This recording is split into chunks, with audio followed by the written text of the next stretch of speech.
recorded live.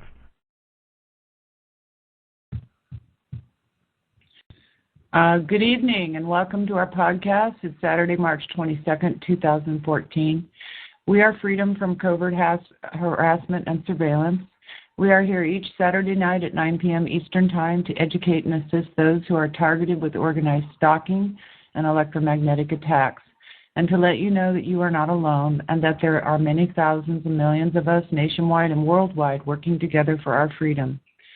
Views expressed during our podcast are those of our callers and not necessarily those of FFCHS.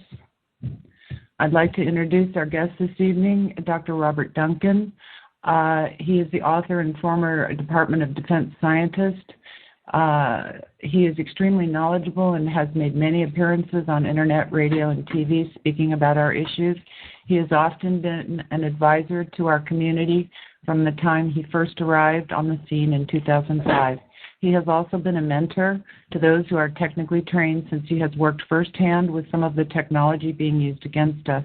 His books include The Matrix Deciphered, Project Soul Catcher, and most recently, How to Tame a Demon. Although his time with us is limited tonight, we appreciate his being here to share his knowledge and experience of these secret projects, which are victimizing targeted individuals. So at this time, we welcome to our program Dr. Robert Duncan.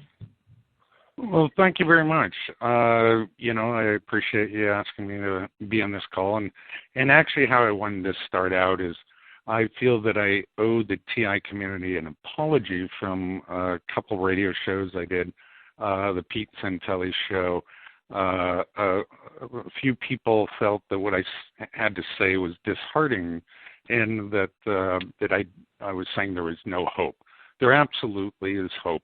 I say that this is a complete surveillance system and that they've locked it up, just given the current political situation. We live in a police state now, so it's going to be difficult to bring all these atrocities to light. Many countries had to go through this time in history. And so I wanted to apologize. I've said it on the Jesse Ventura show too. But what I see going on with your organization, I'm very impressed. You've come a long way, and you're starting to organize into groups. You have a book group, a legal group, a medical group, and a technical group, and that's the way it has to be done. You have to have smaller groups that focus on achieving a multifaceted attack, basically, against the enemy, which unfortunately, hides in the dark crevices. What else would I like to say is don't panic. Panic and fear is what it thrives on. The system thrives on, and there are many reasons for that. So if more you panic, worse it's going to become your targeting. And there's a way to relax. Some people can use drugs like Valium or Xanax, but if there's a way you can use meditation or other techniques, it will go very far. Try to stay rational, try to stay calm, but also be prepared for the long run. This probably isn't going to be solved in 1 year, probably not even 10 years. And within 20, it definitely will be, because this will be civilian technology. And then I have some recommendations just in terms of a group, and it sounds like this group's become well organized, but in other groups that I've listened to, one of the techniques that is used by the CIA, Department of Defense, or any warfare strategy unit is to divide and conquer, is to try to have people invade the group and troll and basically try to get everyone to dislike everybody. And so you can never have one large unified group working on the same cause. Always try to avoid that. Sounds like you guys are doing a good job. Try to stay out of the wrong rabbit holes. If, for an example, you believe this is alien technology, well, if you say that to anybody, That's the discrediting factor. We can't say that. And plus, an alien technology would be 1 million years more advanced, not just 50 years more advanced than what the civilians know. Avoid isolation. So you're in a group now. If you're listening to this call, that's good. But it's also good to have for non-TI friends, try to maintain a balanced life. If you get too sucked into this, it will only get worse. So avoid drama on any of these support groups. And let me see here. When I wrote down some notes here. Always use the scientific method when you're doing experimentation. It's good to do experimentation, especially for the individual. Some people find passive shielding will dampen a lot of the effects, but it doesn't work 100% for everybody. But I know Neil has put together a technical group, and I'm going to try to help advise them. But I'm estimating a group of 10,000 people worldwide who are vocal here on the internet.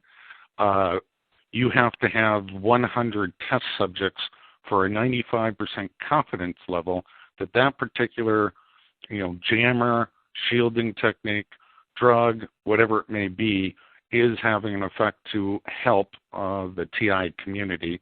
And you must stick with the scientific principles if you're going to publish, or if you're going to have any credibility in a court system.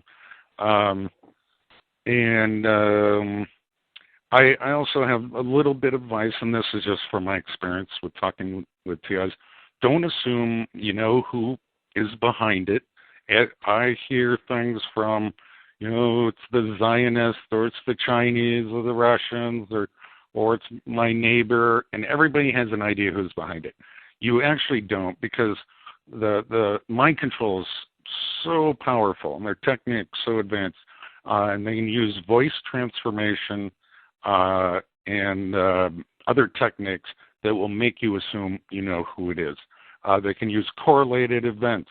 Every time your neighbor comes home, you feel like they're being microwaved. Well, correlation does not mean causality, and you have to be careful about that. Pointing fingers at groups and assigning blame and things like that. And, every TI is going to do it because you want to know who is this? And, it is hard to think that anyone could be betrayed by somebody they didn't even know. And then I'd say my final recommendation is just look at the big picture. So let's just look at the legal picture, for example. You go to your state. You win, even if you could win a lawsuit in your state. Michigan has laws against electronic weapons. They can't be enforced because this is something bigger. This is federal. So let's say it even makes it to the Supreme Court. But this is classified, and this has been done by the CIA for a long time, along with other agencies experimenting on the citizens. And this is worldwide. There's no way any agency or government could possibly admit this level of assassination and torture without a complete collapse. So know what you're dealing with. That's going to take a long time to be solved. So go for the long haul. If you're about to be destitute, well, you need to get on disability. You paid into the system. If you have other resources, okay, that's good, but just know that it's not going to be solved in a month or a year. And to read the book, like How to Tame a Demon, that will give you some ideas what to try, and you're going to have to figure it out yourself, coping mechanisms to make your life better, that you can actually deal with it. But in very few cases have they been released from these programs. And that's about all I had to say. So I'm open for questions from the audience. Thank you, Dr. Duncan. Let me unmute people in the order that they asked to be unmuted. It'd be only fair. It'd take me just 1 second to scroll up this huge list. I think we probably have a record number of people here tonight. All righty. This gentleman was first. Uh-oh. Board's moving a little slow. We got a record number of people. That could be why.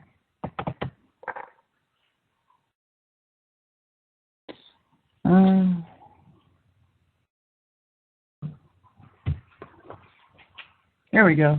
Welcome, Keith 57. Do you have a question for Dr. Duncan? Yeah. Thank you, Dr. Duncan, and thank you, Karen, for moderating tonight. I just wanted to ask about the synthetic telepathy and the mind reading, first of all, and then just one other follow-up maybe is home invasion. And so the first thing is how far advanced has the synthetic telepathy or the mind reading gone?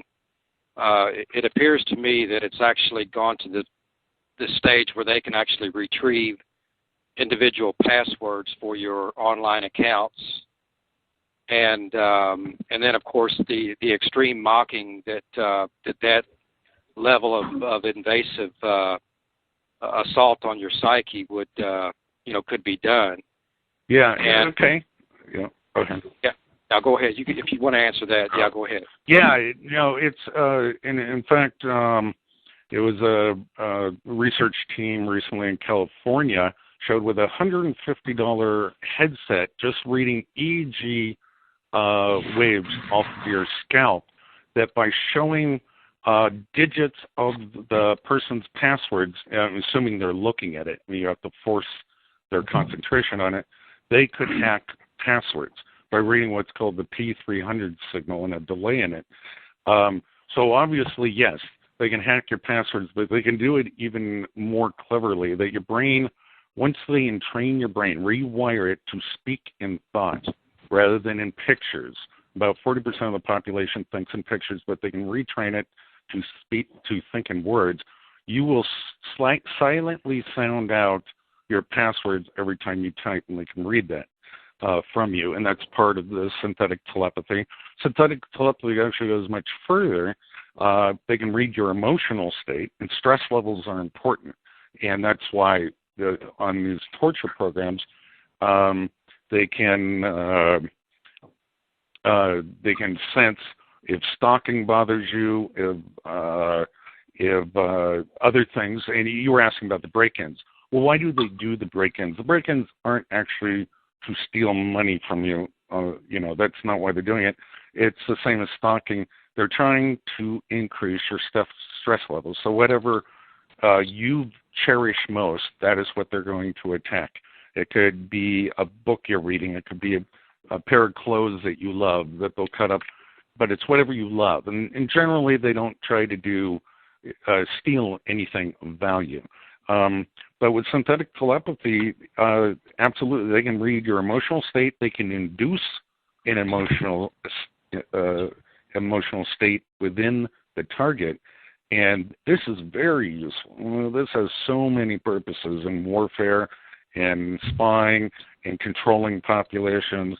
And the list goes on. There are over, a couple hundred uses that have been cataloged of this technology. Did I answer your question okay? Yes, very well. And just one quick, maybe a little more in-depth on the invasion. Is it possible that this has gotten to a point where it's supernatural? And the reason I say that is because it appears that they're able to come into my house and avoid or bypass every security measure or every humanly possible entry point. In other words, if all of my windows are completely secured and my doors are completely secured, yet it still appears that they're able to get in even while I'm sleeping. And just I had an article of clothing. It was a sock that while I was sleeping just about a week ago. And you know how sometimes you go to bed in a cooler weather with socks on your feet, and then maybe you get warm in the middle of the night and you pull the socks off with your feet. and I had one of the socks just disappeared. It was nowhere to be found. Mm-hmm. Well, there are other explanations. So one TI was helping out trying to explain these break-ins. They set up a pretty good security system in their house to figure out, what was going on. And it turned out that TI was being controlled while they were in a hypnotized state to basically perp themselves. And I had to get it on film to show them that they were actually sleepwalking or hypnotized walking, and someone was taking control of their mind and, altering their environment. Okay. So, no, I don't believe in supernatural. All the physics I know, you can't time travel, you can't transport anything. I don't know any technology like that. Okay, well, great. Well, that definitely answers my question that it's possible that I may be sleepwalking. So thank you very much for answering those questions. Sure. We have another caller from California. I'm sorry, the other California. You weren't number 2 in line. Our other callers from California, number 2. Thank you for answering that, Dr. Duncan. Yeah. California. Hi. Do you have a question? Hi. One question per person. Okay, not multiple questions. Let's keep it simple. We have a lot of people in line. No problem. I guess the big question of the night is, will you testify for people? Oh, I've been asked to do a lot of personal cases, and I've done a little bit in the past, and it's always come back to bite me in the ass. And remember, I cannot divulge anything that I have sworn an oath to, or they will assassinate me, or they will imprison me in isolation. It just won't work. Plus, I need to hear your legal strategy. I can advise on that. Who are you suing? I mean, what results do you really expect to get? It is already illegal against the Constitution to be torturing people around the world. It's an international crime. So you actually have to have proof. You can't just say, look, I feel this. How do you acquire this proof of a very advanced, Well, I have it on my sophisticated surveillance. technology? I have waves coming to my house on my surveillance. You won't be able to see waves, but if you can find individuals and then you can link them back to the CIA, well, then you sue the CIA or whoever they work for. But as far as I've seen, I haven't seen any proof that a jury would accept with a great defense lawyer from whoever you're suing. I don't know which government agency or whatever you have planned. Well, I'm just trying to get my neighbor who is a ham operator, who has monitors on his walls. This is what he does, and I do have waves on my surveillance, and I'll put that on. It's actually I'm a friend of yours. It's Kathleen Watterson, and if you go to my Facebook, in my album, you can actually see those videos. Well, I'm confused. So you're seeing the waves in a video camera?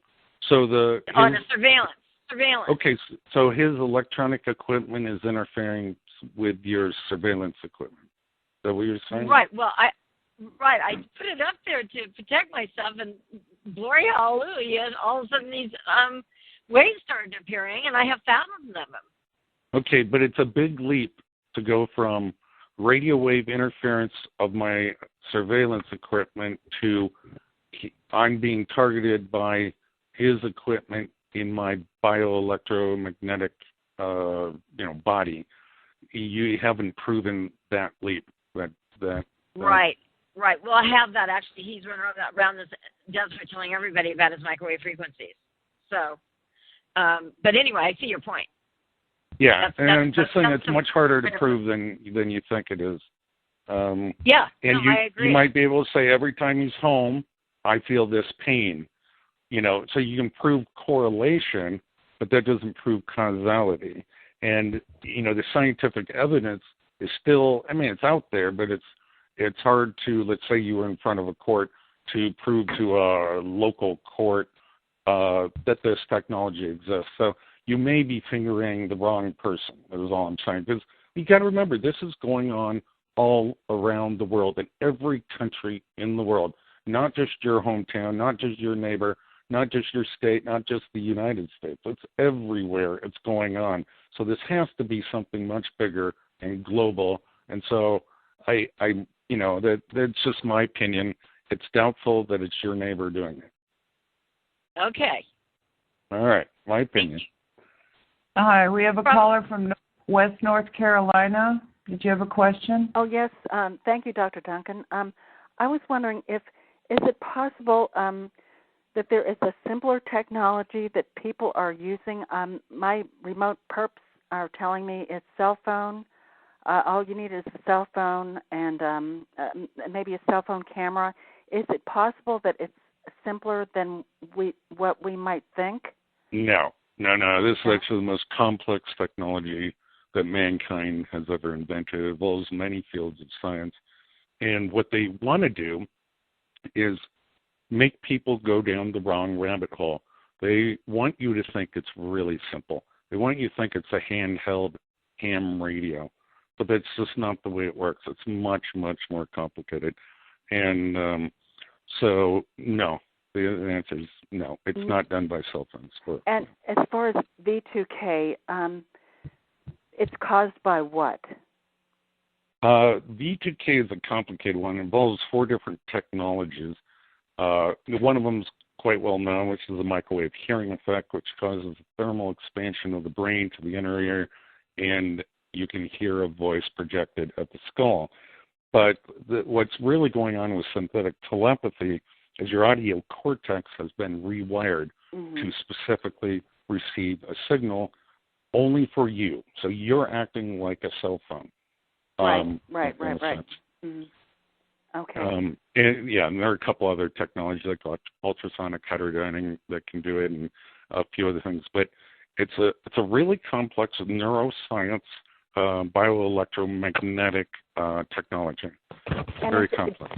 Do you necessarily need a chip? Because I don't believe I've been chipped. No, and that's a difficult question for me. I know a lot of people believe it's a microchip, and those theories floated around for many years. And in the old days, yes, of course they chipped human beings. That was the current state of the technology, and it makes the problem by tracking and identifying human beings simpler. But when many people got MRIs, X-rays, and they failed to produce any significant size foreign bodies in their body, they decided, well, maybe it's a nanochip. And the problem with the theory of nanochips is you can build a EMP pulse weapon. It'll cost you about $1,000, and it will blow out any chip, any computer within 10-foot, 50-foot radius. Especially when the chips get smaller and smaller, they get more vulnerable to EMP pulse weapons. So this would be a simple solution to, if someone thought they were chipped, to short out the chip, and it wouldn't work right. So it's unlikely that it's a chip, possibly a contrast agent, which gets into MRI and ESR, electron spin resonance theory, and magnetic resonance imaging techniques might be used, and something that permanently attaches to the nerve cells of the human body could be used to, improve on the technology. But brain signatures are like fingerprints; they're unique enough that you can identify a specific brain signature from anybody else's. So, in my opinion, you don't need any sort of microchipping to do this. It makes it much easier with your microchip, but you don't need it. And there are other theories. I know Dr. Paul and ICAAT, I believe, they do scanning for microchips. And that's great. There is some, but there are many other theories of why you might be picking up radio frequency emissions from the human body. There are different resonances. Plus, like I said, if there was some sort of dying agent or of an MRI type resonant field on that particular body were being used, it would also emit radio frequency emission just from the centers of the atoms, the neutron spin, etc. I mean, there are a whole bunch of possibilities there that does not necessarily point to a microchip. And just in my experience, I've had a lot of people send me MRIs and other things, and the simple solution is, okay, you found them, have them removed. But I have yet to hear one example personally, maybe there are some out there, that they had the microchip removed or the abnormality in their MRI scan, and it gave them relief. I've never heard that. So I'm kind of against the theory of implants myself. Thank you so much, and thanks for your courage and being so brave to help. Thank you. Strider 22, did you have a question? Yes, I do. There's a lot of people that are concerned about having cell phones pointed at them out in the world when they're out and about. I was wondering if you had any input on those that are taking pictures of the possibility of taking that picture and putting it in something like an advanced biophoton analyzer and doing radionics distance projection of harmful frequencies? I don't believe in that technology. The radionics came out of Russia. They say it requires no energy. I read a few of their papers, and it sounds like voodoo to me, to be honest. Okay.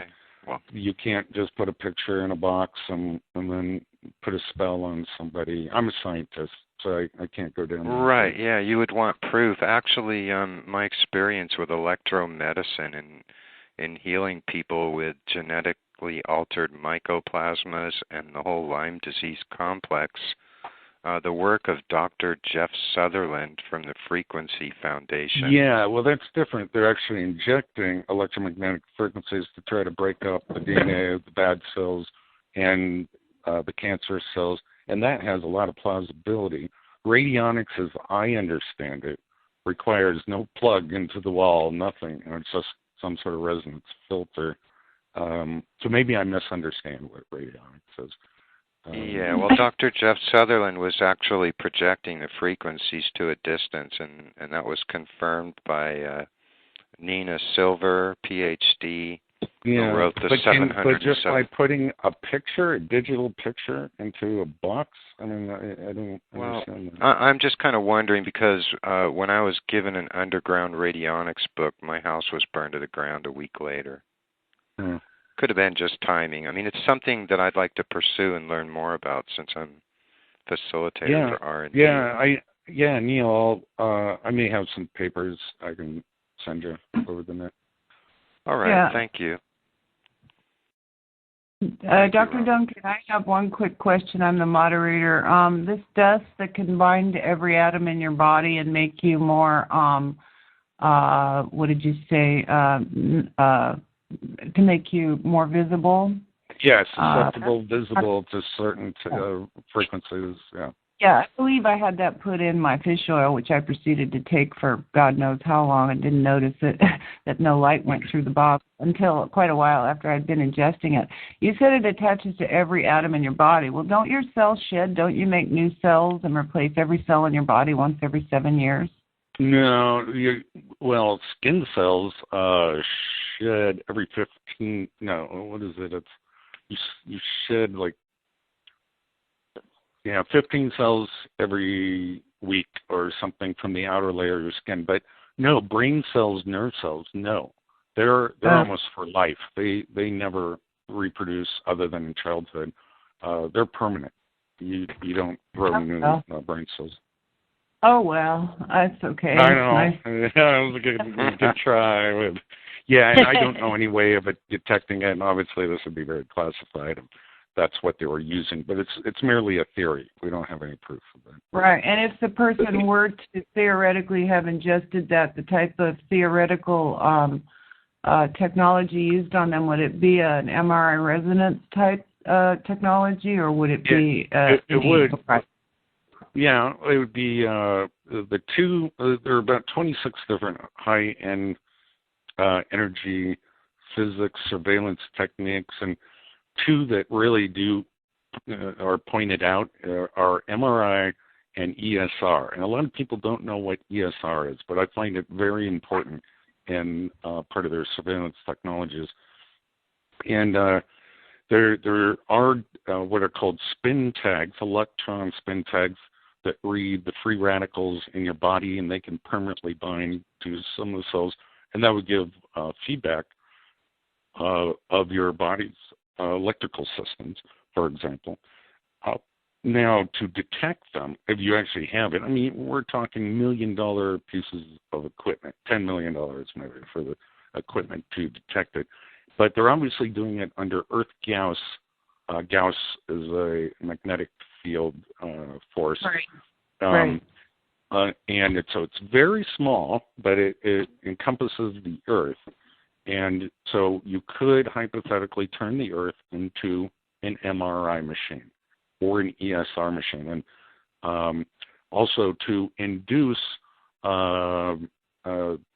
signals into the human nervous system using, let's say, the calcium C2 plus ion, which is at the synapses of each dendrite nerve cell.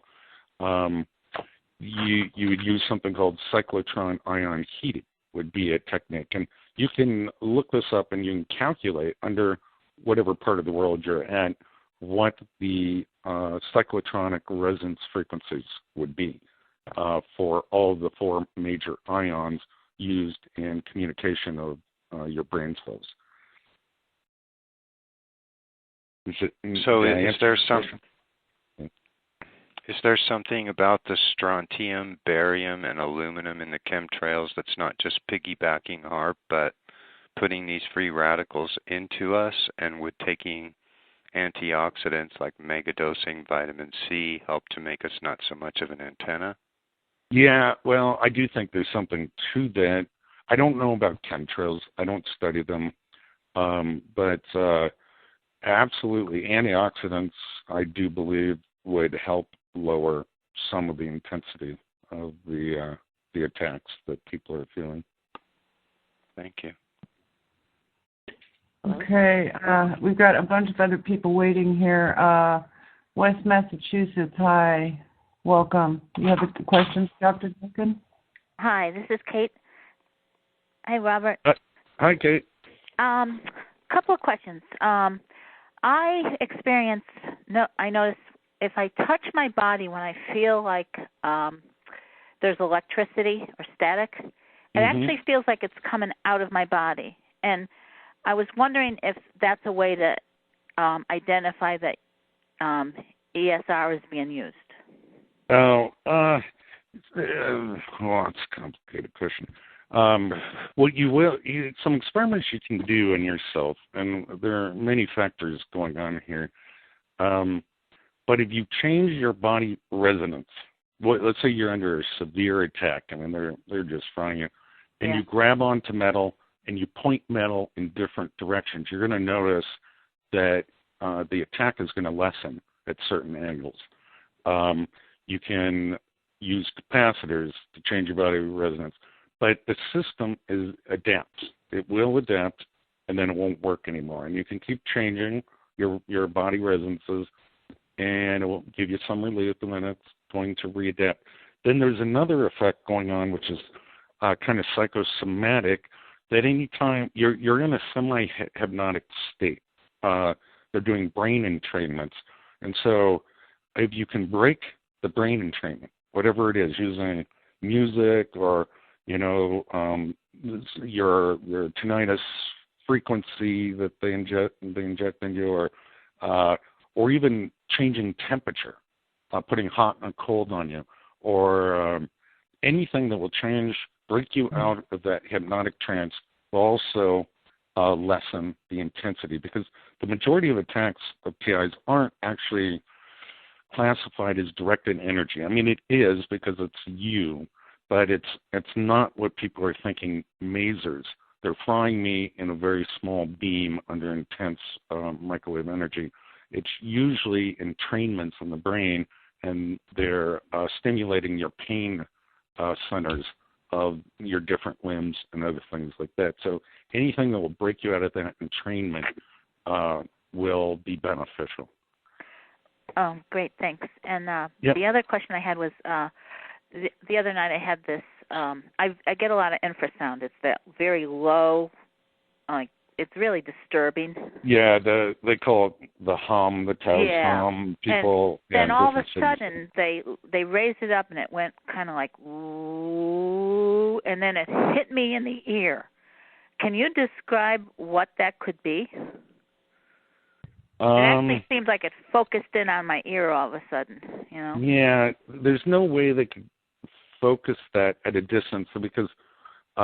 So low rumbling. I mean, if you live near an airport several miles away, you can hear jets take off. Low frequency sounds travel long distances, but high frequency, like ultrasound, has very low penetration into buildings, through windows, anything like that. Doesn't go very far. So seeing that you were able to hear it at a high frequency means that it was probably projected sound into your audio cortex, the way you perceive sound, and it had nothing to do with external sounds around you. Okay. And could that be from vehicles going by, or would it more likely be from what I'm seeing looks like little satellites or something like that? No, they couldn't. No.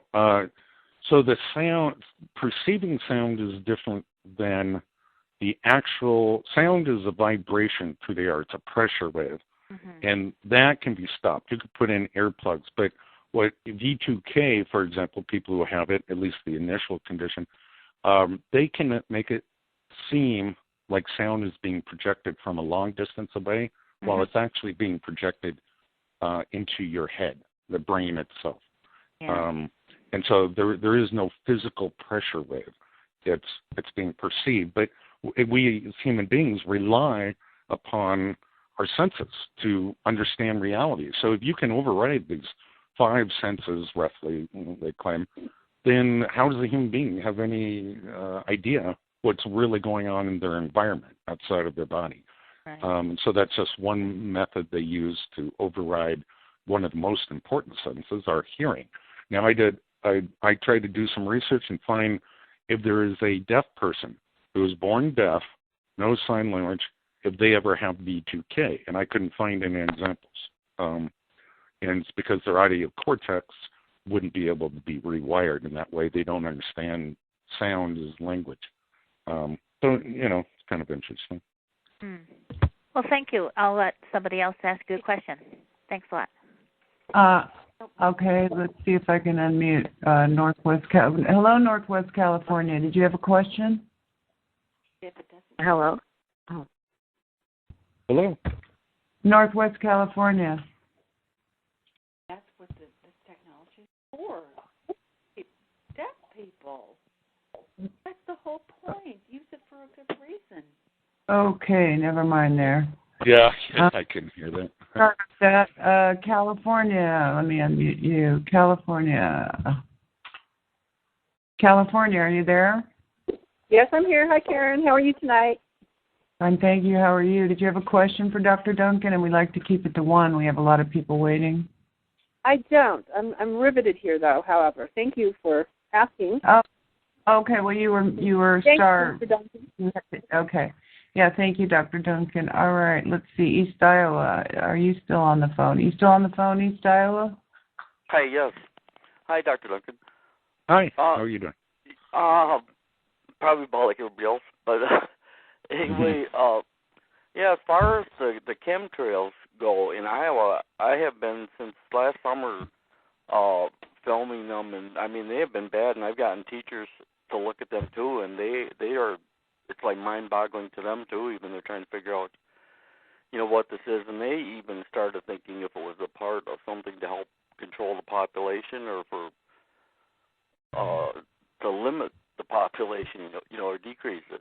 Yeah, well, I mean, there are a whole bunch of possibilities. Obviously, our planet can't survive with 7 billion people and growing to 20 billion shortly. So it might be to make people infertile. Might be able to control them, subdue them, like putting Prozac in the water It might be radar grids like with aluminum strontium as a missile defense system as tensions rise with Russia or China. And it might be even weather engineering, where a lot of scientists say that we're having a greenhouse gas effect, so we got to reflect a lot of the sunlight that's hitting the earth, and they don't want to panic the population. But I honestly don't know the answer. I haven't, studied chemtrails that much. Yeah, it's so complicated. Anyway, I just thought I'd see if you knew anything about the guy. I mean, because like the problem with the directed energy or whatever it is worldwide, and so are the chemtrails. I mean, there's like different sites that I show all the pictures that people keep putting in. I put some on, in the videos, and it's almost like they're related. These are two separate issues. Get on this call and yeah, I simply don't know. I know one woman, Cynthia Hamill, who studies chemtrails quite a bit. She has a lot of information on that.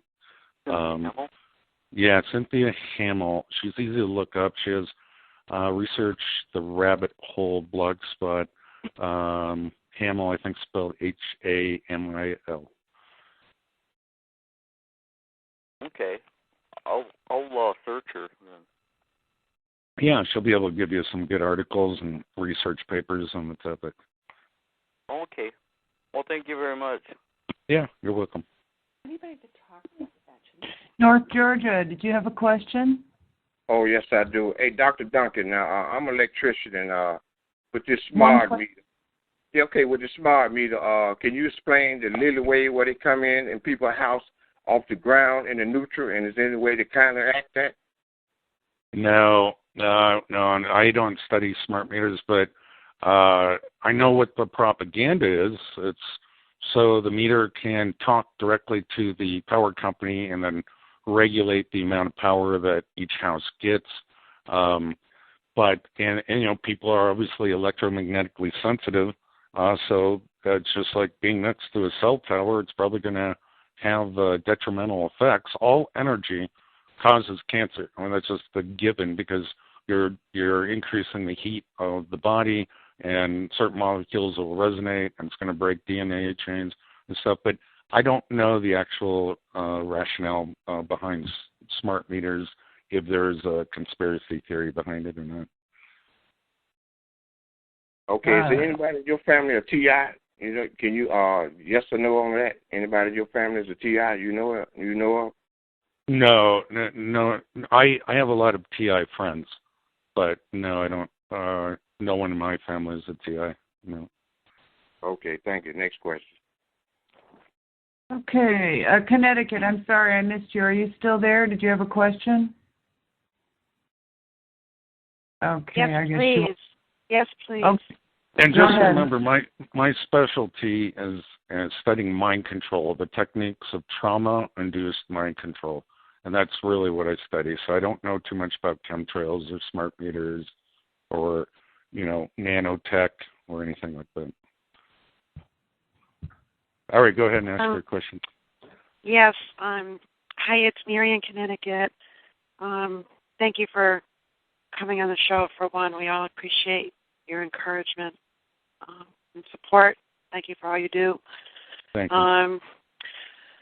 And I was wondering, can the average person make it through this?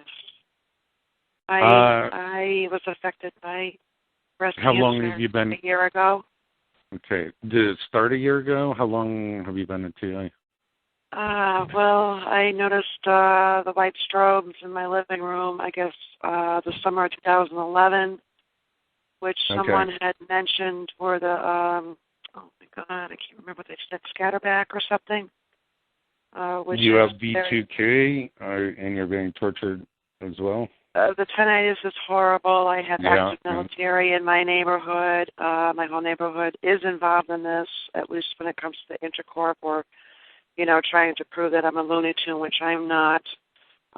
Very sensitive to electricity at this point, have been living minimally, pretty much with no power for over a year. What's your question? What's your question, honey? Oh, I think her question was, can the average person live through this? or is it hopeless? Is that your question, then? Yeah. Yes. And also you it, mentioned that only a couple people have been taken off the program. Yeah. It's a very small percentage that have been taken off, but in time, people learn coping mechanisms. So the tinnitus you can learn how to cope with. It won't affect you as much over time, and there's certain behavioral training exercises you can do. You can look up those online so it doesn't affect your work as much. And usually by the time someone knows they're a TI, they're beaten down financially, so you can't actually move. So let's say your neighbors are behind it. Let's just make that assumption. Well, the obvious answer would be like, well, move somewhere else. And so, for example, many TIs that I've spoken to have moved to small cities, small towns. Now, assuming you don't, that you have employment and everything else, they're able to get away from organized stalking because you know everybody. You say hi to your neighbors, you're all friends. You know if someone moved in or didn't move in, and the whole town knows everybody. And so they can get away from organized stalking that way, if that's one of your main issues. Now, the tinnitus and torture, no, that's worldwide. You can hop on a plane 15 minutes before the plane's about to leave and just buy a random ticket. It's going to be waiting for you both on the airplane and elsewhere. And it's not somebody who got on after you with some walkie-talkie or whatever pointing at your head. But I do recommend someone like you. You're a new TI. Buy my last book, How to Tame a Demon, and it answers the majority of questions that new TIs ask, and gives some practical advice of what you can do to try to minimize and find coping mechanisms to make your life more comfortable. But like I said, do think about the long term, because you probably are going to have to deal with this for quite some time longer. And if and if you can't hold down a job, well, start going to a shrink and say, listen, I'm hearing voices, I'm crazy, and purposely make yourself crazy so you'll get disability, because that's how they're going to view you anyway, and it'll at least give you a security blanket so you don't end up on the street or something like that. I am practical on advice disability because of a neurological disease. Okay. Yeah. Narcolepsy. I'd like to interject on that. To stay away from a psychiatric diagnosis, disability is actually acknowledging electrosensitivity as a disability. If one were to approach it with that in mind and never mention anything that would get him put in a rubber room ever, it would be a safer approach and a validated course to get that end result. Neil, and you're right. And when I said if you go see psychologists, always see private doctors. Your records cannot be exposed. You can still buy a firearm if you want, and whatnot. It's just merely for medical, emergencies. And I do, I know a lot of TIs say, I don't trust doctors. I do not want to take drugs. But drugs is one defense against these neurological weapons, and there are many reasons for it. Is your brain is being overactivated, especially in the frontal lobes, and so there are drugs that can temper dopamine release and actually counter some of the effects. Anything that can counter the effects, and another example is panic. More they can make you panic, more irrational decisions you're going to make, and more they're going to have control of your mind and your thought processes, et cetera. Well, you could take a Valium. Now you got to be careful not to get addicted to the drugs, and there are side effects, and you got to look into all of that. But you really need a full arsenal. You need shielding. You need jammers. You need drugs, meditation, a whole bunch of different fronts you need to attack it on to minimize the misery that you're undergoing. And one approach, there is no magic bullet that anyone has found thus far. Are we going to be limited to active, high voltage Faraday cages, and nothing passive, no matter how many layers, is getting a good enough end result to be worth it. We're working on trying to reduce the cost of an effective Faraday that would reduce.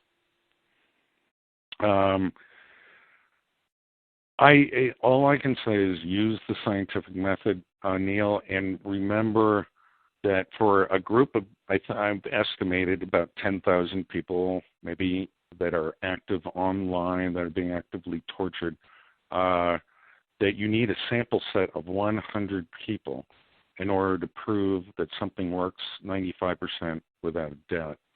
And so you have to select TIs that you are sure that are TIs and don't have other medical issues involved when you're doing your experimentation. And passive shielding, the only thing that I know that works is a superconductor chamber. But that is very dangerous, costs probably $10,000 to make. You have to keep it cooled by liquid nitrogen, something you get a high temperature superconductor, and you can't live in a prison like that. 0 degrees, yeah.